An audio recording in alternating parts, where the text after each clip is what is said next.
간까지 내주고 지키려 했던 쌍둥이 오빠 한우진이 사실은 피 한 방울 섞이지 않은 생판 남남이었다.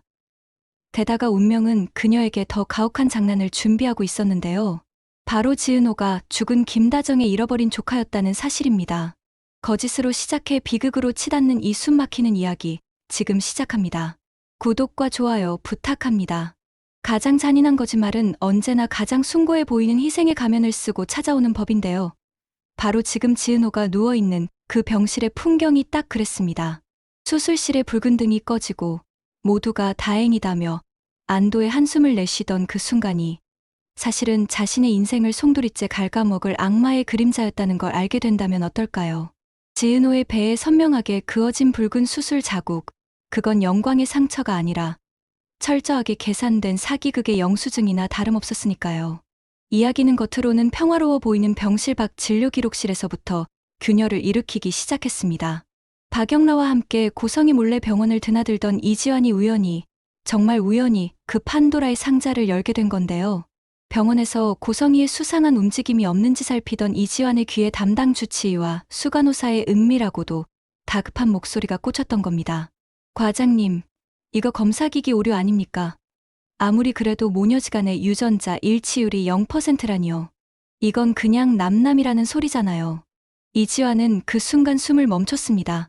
자신이 잘못 들은 게 아닐까 귀를 의심했지만 이어진 의사의 한숨 섞인 대답은 더 확실했거든요. 재검 결과도 똑같아요. 환자 차트 봐. 고성이랑 지은호, 생물학적으로 전혀 관계없음. 당장 당사자에게 알려야 할 것 같은데 이 수술, 뭔가 잘못됐어. 그 길로 이지환은 사색이 되어 형 이지혁에게 전화를 걸었습니다. 형, 지금 어디야? 빨리 의국으로 와봐. 은호 누나 그 여자 딸이 아니래. 그 시각, 이지혁은 장례식 후 모셔놓은 어머니 김다정과 할머니 조옥래의 영정사진을 바라보며 피를 토하는 심정으로 앉아 있었습니다.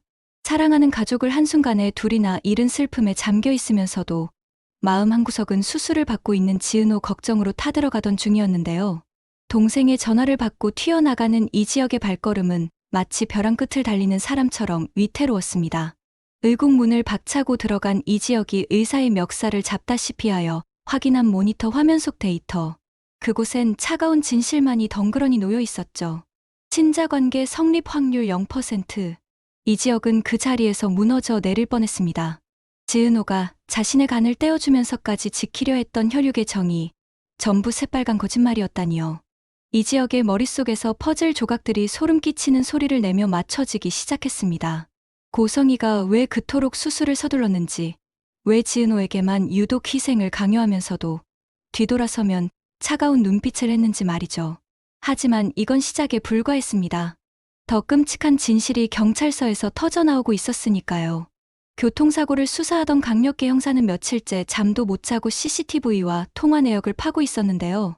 중앙선을 침범해 이지혁의 어머니와 할머니를 죽음으로 몰아넣고 자신은 현장에서 즉사한 트럭 운전자의 대포폰 통화 목록을 뒤지던 중 통신사 회신 자료 속 자주 반복되던 번호가 있었고 그 옆에 떠오른 세 글자 이름을 보는 순간 그는 참지 못하고 책상을 쾅 하고 내리치고 말았습니다.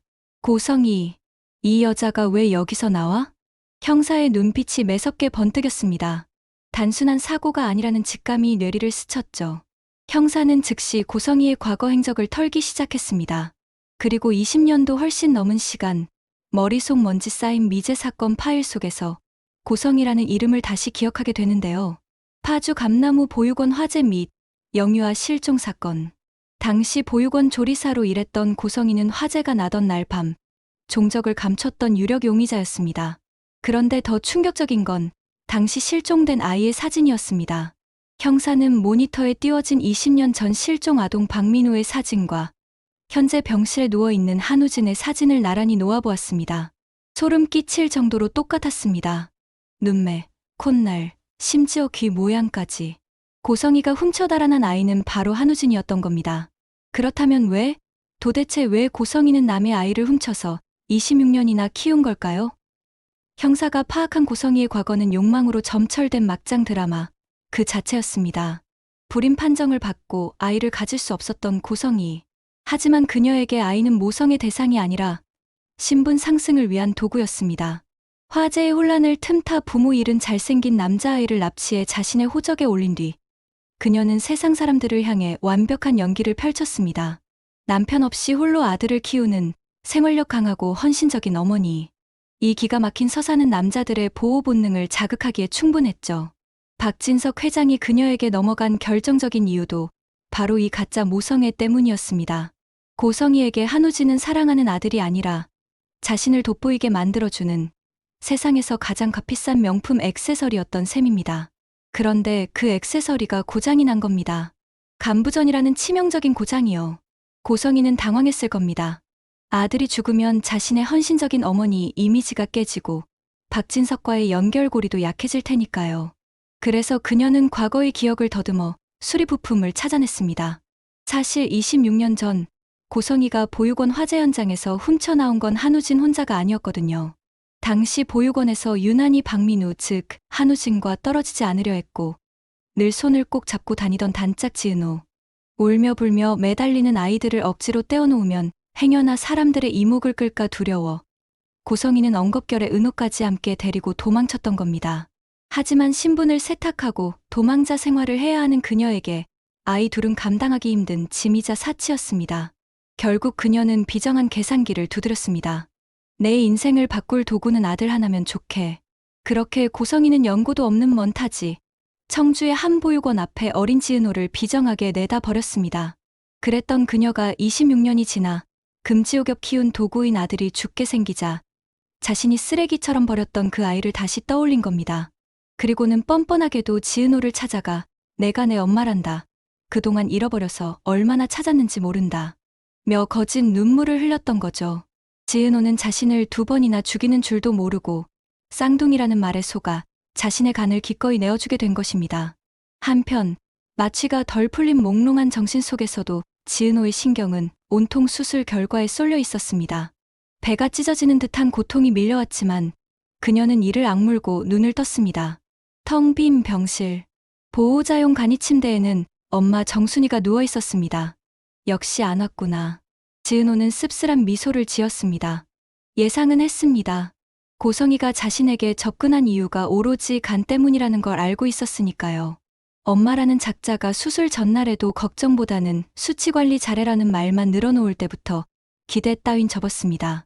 하지만 지은호는 고성희가 싫으면서도 수술대에 올랐습니다. 수술이 잘못된 건 아닐까? 우진이는 괜찮은 걸까? 불안감이 엄습할 때쯤 복도 밖이 소란스러워지기 시작했습니다. 웅성거리는 소리, 다급한 발자국 소리, 그리고 누군가의 비명 소리. 이거 나. 내가 누군 줄 알아? 나 박진석 회장 부인이야. 이거 안 놔. 익숙한 목소리였습니다. 고성이었습니다. 지은호의 심장이 덜컥 내려앉았습니다. 무슨 일이 생긴 걸까요? 그때 병실 문이 부서질 듯 거칠게 열리고 이지혁이 들어왔습니다. 하지만 지은호가 알던 늘 젠틀하고 따뜻했던 이지혁의 모습이 아니었습니다. 헝클어진 머리, 핏발선 눈, 그리고 분노와 슬픔이 뒤엉킨 처절한 표정. 선배. 지은호가 힘겹게 몸을 일으키려 하자 이지혁이 달려와 그녀를 부축했습니다. 그의 손이 사시나무 떨듯 떨리고 있었습니다. 이지혁은 차마 지은호의 눈을 똑바로 바라보지 못했습니다. 그녀의 배에 감긴 하얀 붕대가 마치 그녀의 난도질당한 인생을 보여주는 것 같아 가슴이 미어졌기 때문입니다. 하지만 말해야 했습니다. 지금 복도에서 형사들에게 끌려가는 저 악마가 다시는 지은호의 인생을 넘보지 못하게 하려면 가장 잔인한 진실을 지금 터뜨려야만 했습니다. 은호야, 놀라지 말고 들어. 무슨 일이에요? 밖에 그 여자 목소리 아니에요? 왜 저래요? 응, 지금 경찰에 체포됐어. 우리 어머니랑 할머니 사고 사주한 혐의로. 지은호의 눈이 커졌습니다. 숨이 턱 막혔습니다. 네, 사고를 사주했다고요? 이지혁은 입술을 깨물었습니다. 그리고 품에서 구겨진 종이 한 장을 꺼내 지은호의 손에 쥐어주었습니다. 유전자 검사 결과지였습니다. 그리고 하나 더 있어. 이게 진짜야. 지은호는 떨리는 손으로 종이를 펼쳤습니다. 의학 용어들이 어지럽게 나열되어 있었지만 결론은 명확했습니다. 친자 관계 성립 확률 0%. 이게 뭐예요? 불일치라니? 고성희, 저 여자, 네 친엄마 아니야. 넌 저 여자가 26년 전에 아들 살리려고 이용하다가 버린 그리고 다시 필요해지니까 주워온 완전 남이야. 지은호의 머릿속이 하얗게 변했습니다. 사고가 정지된 듯 아무 말도 할 수 없었습니다. 친엄마가 아니다. 그럼 난 누구지? 그때 지은호의 입에서 본능적으로 튀어나온 질문은 하나였습니다. 그럼 우진이는요? 우진이는 내 쌍둥이 오빠 맞잖아요. 우린 생일도 같고. 이지혁은 고통스러운 표정으로 고개를 저었습니다. 그 모습이 지은호에게는 사형 선고처럼 느껴졌습니다. 아니야. 우진이도 내 오빠 아니야. 26년 전 보육원 화재 때 저 여자가 납치한 아이가 한우진이었어. 넌 우진이 친구라는 이유로 같이 데려갔다가 버려진 거고, 너랑 우진이 피 한 방울 안 섞인 남남이야. 순간 지은호의 귀에서 삐 하는 이명이 들리기 시작했습니다. 친구라서, 쌍둥이 오빠라서, 유일한 핏줄이라서 내 몸을 갈라 살려냈는데 그 모든 게 거짓이었다고요? 거짓말이야. 지은호가 절규하며 링거줄을 뜯어낼 듯 몸부림쳤습니다. 이지혁이 그녀를 와락 끌어안았습니다. 미안해. 내가 너무 늦게 알았어. 미안해 은호야. 병실 밖에서는 고성이가 형사들에게 끌려가며 악을 쓰는 소리가 들려왔습니다. 증거 있어. 내가 죽이라고 시켰다는 증거 있냐고. 난 억울해. 박 회장님한테 전화해. 내 아들 우진이가 가만 안 있을 거야. 그녀의 목소리에는 일말의 죄책감도 없었습니다. 끝까지 자신의 안위와 도구인 아들 걱정뿐. 지은호는 이지혁의 품에 안겨 소리 없는 비명을 질렀습니다. 배의 상처보다 마음의 구멍이 더 시리고 아팠습니다. 자신이 평생을 바쳐 갈구했던 가족, 핏줄, 그리고 친구를 위한 희생. 그 모든 것이 저 악마의 시나리오 속 소품에 불과했다는 사실이 그녀를 지옥으로 밀어 넣었습니다. 하지만 이게 끝이 아닙니다. 고성이가 경찰차에 실려가면서도 끝까지 믿고 있는 구석이 하나 있었거든요. 바로 한우진입니다. 자신이 비록 친엄마는 아니지만 26년을 키운 정이 있고, 무엇보다 이지혁 집안과 원수가 된 상황에서 우진이가 자신을 버리지 못할 거라고 확신했기 때문이죠. 그러나 고성이가 간과한 게 있었습니다. 마취에서 깨어난 한우진이 중환자실 침상에 누워 이 모든 소란을, 그리고 이지혁이 지은호에게 전하는 진실을 어렴풋이 듣고 있었다는 사실을 말입니다. 한우진이 누워있던 중환자실의 공기는 마치 폭풍 전야처럼 고요하면서도 위태로웠습니다. 마취에서 갓 깨어난 그는 눈을 뜨는 대신 감은 눈꺼풀 아래로 뜨거운 눈물을 하염없이 흘리고 있었는데요. 마취제가 주는 몽롱함 속에서도 이지혁이 지은호에게 토해내듯 쏟아낸 진실은 비수처럼 날아와 우진의 심장에 박혔기 때문입니다. 네, 쌍둥이 오빠도 아니야. 넌 저 여자가 이용한 남이야. 그 말이 귓가에서 우문거리며 맴돌았습니다. 우진은 지난 세월을 필름처럼 되감아 보았습니다. 엄마라고 부르던 고성이는 늘 사무적이었고, 그 뒤에는 알 수 없는 서늘함이 있었습니다. 자신이 조금이라도 아프거나 다치면 과도하게 예민해졌고, 늘 너는 내 전부야. 내가 잘못되면 엄마도 죽어라며 그를 올감했었죠. 그게 지극한 모성애인 줄로만 알았는데, 이제 보니 그건 사랑이 아니라 욕심이 낳은 집착이었던 겁니다. 훔쳐온 물건이 망가지면 안 되니까요. 더욱이 우진을 미치게 만든 건 자신의 친구이자 이제는 생명의 은인이 된 지은호였습니다. 고등학교 때도 유난히 마음이 맞았던 친구. 그 친구를 엄마가 갑자기 사실 내 쌍둥이 동생이다라고 했을 때 우진은 내심 기뻤습니다. 그런데 그 모든 게 거짓말이라니. 나를 살리기 위해 아무 상관도 없는 친구의 배를 가르고 간을 빼내다니. 우진은 산소호흡기 안에서 입술을 깨물며 오열했습니다. 자신이 살아난 것이 축복이 아니라 저주처럼 느껴지는 순간이었죠. 한편 경찰서 취조실에 앉은 고성이는 여전히 꼿꼿했습니다.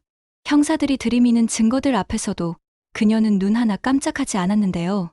오히려 내가 26년 동안 그 아이를 얼마나 지극정성으로 키웠는데 납치라니요?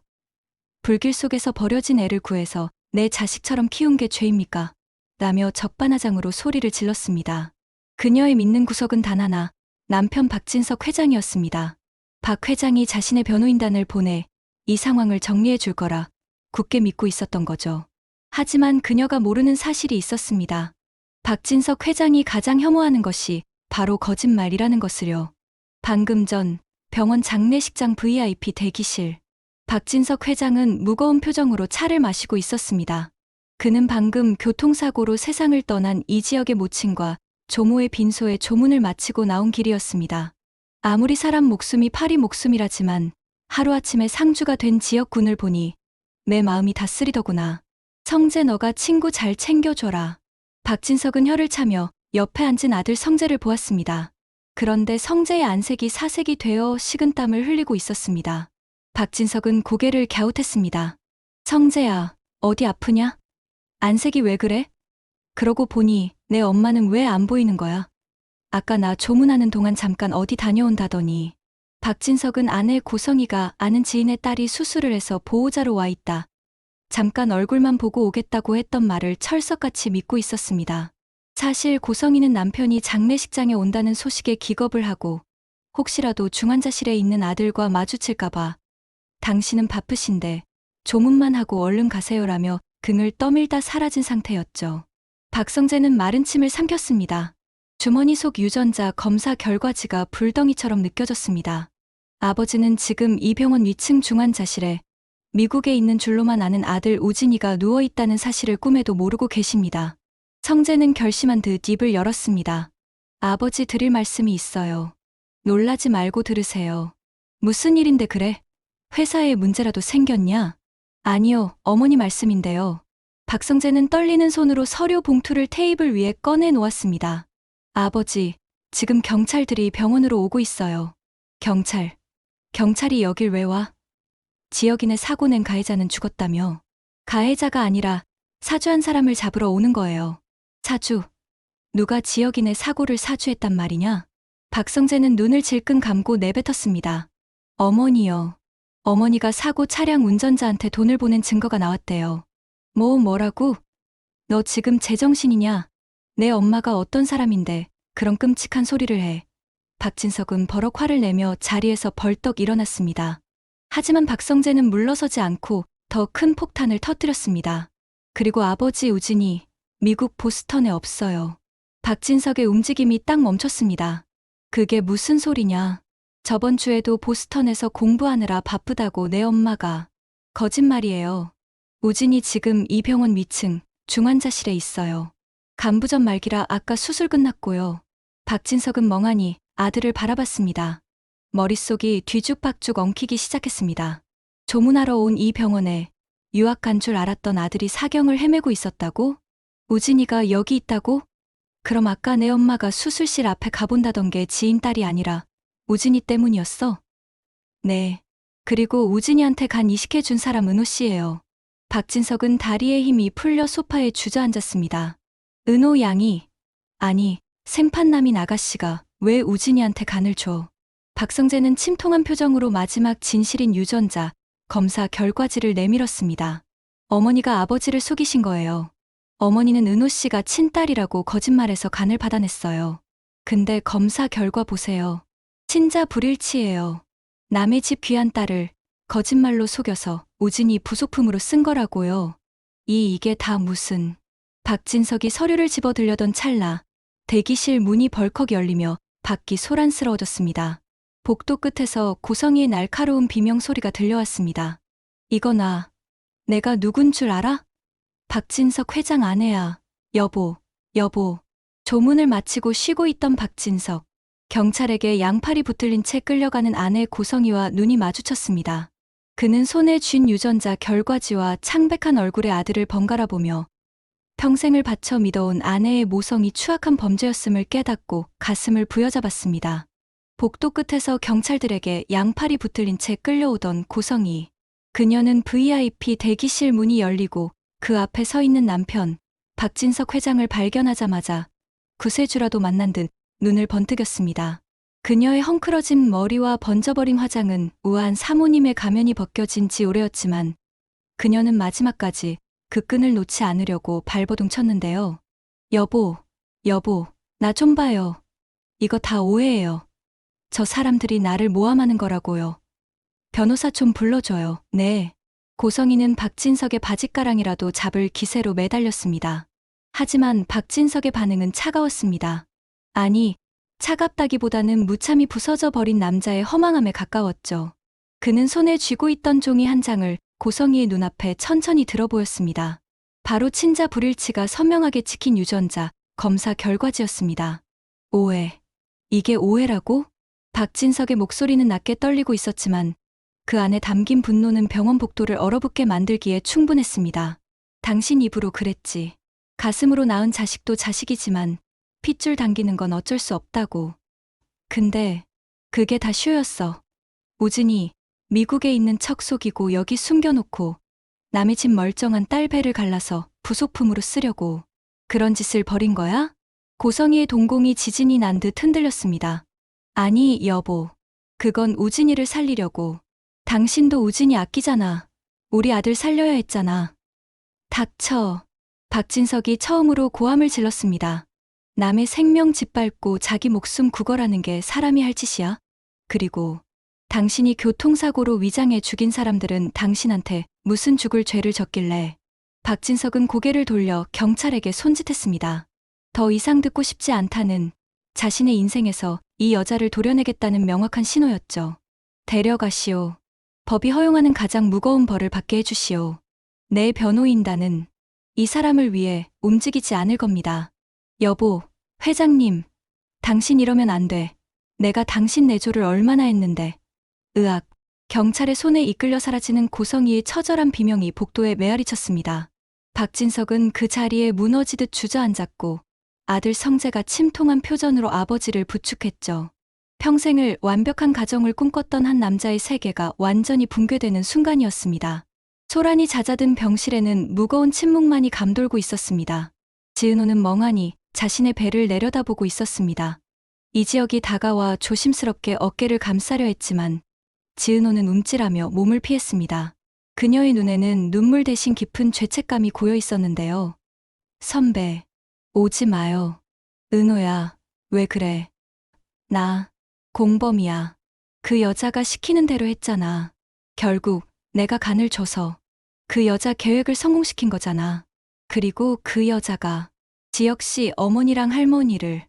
지은호는 말을 잇지 못하고 입을 틀어막았습니다. 자신이 살린 한우진은 원수의 아들이었고 자신은 그 원수의 장단에 춤을 춘 꼭두각시였습니다. 사랑하는 남자의 가족을 죽인 여자의 딸이라고 속은 게 혐오스러워 견딜 수가 없었던 겁니다. 그때 이지혁이 지은호의 양손을 강하게 붙잡았습니다. 그리고 흔들리는 그녀의 눈을 똑바로 응시하며 말했습니다. 정신 차려, 지은호. 넌 공범이 아니야. 너도 피해자야. 가장 잔인하게 이용당한 피해자라고. 내 선의를, 친구를 살리겠다는 그 마음을 저 여자가 악용한 거야. 그러니까 제발 너 자신을 미워하지 마. 나 가족 다 잃었어. 너까지 무너지면 나 정말 못 버텨. 이지혁의 간절한 호소에 지은호는 참았던 울음을 터뜨리며 그의 품에 안겼습니다. 미안해요. 정말 미안해요. 두 사람의 눈물이 서로의 상처를 적시고 있을 때 중환자실 쪽에서 휠체어 바퀴 굴러가는 소리가 들렸습니다. 한우진이었습니다. 링거줄을 주렁주렁 매단 채 창백하다 못해 투명해진 얼굴로 나타난 그는 지은호와 이지혁 앞에 멈춰 섰습니다. 그는 모든 걸 다 듣고 있었습니다. 어머니의 체포, 아버지의 절망, 그리고 지은호의 오열까지. 우진은 떨리는 손으로 산소 마스크를 잠시 내렸습니다. 그리고 지은호를 향해 힘겹게 입을 열었습니다. 은호야, 미안해. 내 간, 도로 가져가라고 하고 싶을 만큼. 미안해. 그의 눈에서 굵은 눈물방울이 뚝뚝 떨어졌습니다. 나 증언할 거야. 26년 전 그날 기억나. 엄마가, 아니, 그 여자가 널 버릴 때 했던 말. 혹은 하나면 충분해. 내가 그 혹이었고 넌 필요 없어서 버려진 거였어. 내가 다 밝힐게. 그 여자 감옥에서 못 나오게. 내가 증인할게. 그래도 엄마라고 믿었던 사람을 자신의 손으로 단죄하겠다는 아들의 피 맺힌 선언. 그것은 고성이가 그토록 지키려 했던 아들이라는 성의 내부에서부터 무너져 내리는 순간이었습니다. 시간은 흘러 며칠 뒤, 지은호의 퇴원 날이 되었습니다. 병원 로비는 여전히 그녀의 사건을 취재하려는 기자들로 북적였지만 이지혁과 박성재의 도움으로 지은호는 뒷문으로 조용히 빠져나올 수 있었는데요. 그런데 병원 주차장 구석, 휠체어를 탄 한우진 앞에 낯선 노신사 한 명이 서 있었습니다. 형사들이 20년 전 실종 기록을 뒤져 찾아낸 한우진의 친부, 그러니까 박민우의 아버지였습니다. 민우야, 내 아들 민우가 맞니? 노신사는 휠체어에 앉은 우진을 끌어안고 오열했습니다. 26년을 찾아 헤맨 아들을 드디어 품에 안은 아버지. 그리고 어색하지만 아버지의 품에 얼굴을 묻는 우진. 그 눈물겨운 상봉을 멀찍이서 지켜보던 지은호는 씁쓸한 미소를 지을 수밖에 없었습니다. 우진이는 진짜 가족을 찾았구나. 다행이다. 정말 다행인데 가슴 한구석이 뻥 뚫린 듯 시려왔습니다. 가짜 엄마는 감옥에 갔고 쌍둥이인 줄 알았던 친구는 친부모를 찾았습니다. 그런데 나는 도대체 누구지? 나는 왜 태어났고 왜 버려졌으며 지금은 왜 혼자일까? 세상에 덩그러니 남겨진 듯한 고독감이 지은호를 덮쳤습니다. 그녀가 쓸쓸히 몸을 돌려 차에 타려던 찰나 이지혁이 다급하게 그녀를 불러세웠습니다. 은호야, 잠깐만. 이지혁의 손에는 비닐 지퍼백에 담긴 액정이 반쯤 깨진 스마트폰 하나가 들려 있었습니다. 사고 현장에서 수거된 고 김다정의 유품이었습니다. 이거 방금 디지털 포렌식 센터에서 복구된 어머니 핸드폰인데 여기 녹음 파일이 하나 있어. 사고 나기 직전에 할머니랑 대화하신 내용 같은데 들어봐야 할 것 같아. 이지혁의 표정이 심상치 않았습니다. 지은호는 의아해하며 그가 건네준 이어폰을 귀에 꽂았습니다. 치지직거리는 잡음 사이로 그리운 김다정 여사의 목소리가 흘러나왔습니다. 어머니, 저 사실 은호 볼 때마다 심장이 덜컥거려요. 너무 단지 않았어요? 누굴 말이냐? 제 동생. 30년 전에 잃어버린 우리 막내 혜정이요. 웃을 때 인매랑 귀 뒤에 있는 그 작은 점까지. 은호랑 너무 똑같아서 이번에 은호 퇴원하면 제가 한번 물어보려고요. 혹시 어릴 때 사진 있냐고. 지은호의 눈이 걷잡을 수 없이 커졌습니다. 귀 뒤의 점. 지은호는 떨리는 손으로 자신의 귀 뒤를 만졌습니다. 콩알만한 붉은 점. 보육원 원장님도 특이하다고 했던 그 점. 지은호는 멍하니 이지혁을 바라봤습니다. 이지혁 역시 충격과 혼란, 그리고 일말의 희망이 뒤섞인 복잡한 표정으로 그녀를 보고 있었죠. 지혁 씨, 이게 무슨... 어머니가 널 잃어버린 이모님 딸. 그러니까 내 사촌 동생일지도 모른다고 생각하셨던 것 같아. 운명의 장난일까요? 아니면 신이 마련해 둔 또 다른 반전일까요? 고성이라는 악연으로 얽힌 줄 알았던 두 사람 사이에 사실은 훨씬 더 깊고 진한 핏줄의 연결고리가 숨겨져 있었던 걸까요? 만약 지은호가 정말 김다정의 조카라면 이지혁과는 사촌 지간이 되는 셈입니다. 연인으로 발전하던 두 사람에게 이것은 축복일까요? 아니면 또 다른 비극의 시작일까요? 이지혁은 지은호의 손을 꽉 잡았습니다. 은호야, 확인해보자. 우리 어머니가 남기신 마지막 숙제이자 내 진짜 뿌리를 찾는 일이야. 청주 보육원. 내가 버려졌다는 그곳부터 다시 시작하는 거야. 바람이 세차게 불어와 지은호의 머리카락을 흐트려 놓았습니다. 하지만 그녀의 눈빛은 더 이상 흔들리지 않았습니다. 이제는 누군가의 대용품도 가짜 딸도 아닌 온전한 지은호의 이름을 되찾기 위한 여정이 시작된 것입니다. 네, 가요. 가서 내가 누군지 밝혀낼래요. 과연 지은호는 잃어버린 가족을 찾고 이지혁과의 사랑도 지킬 수 있을까요? 아니면 이 핏줄의 비밀이 두 사람을 영영 갈라놓게 될까요? 화려한 날들, 이제 진짜 이야기는 지금부터입니다.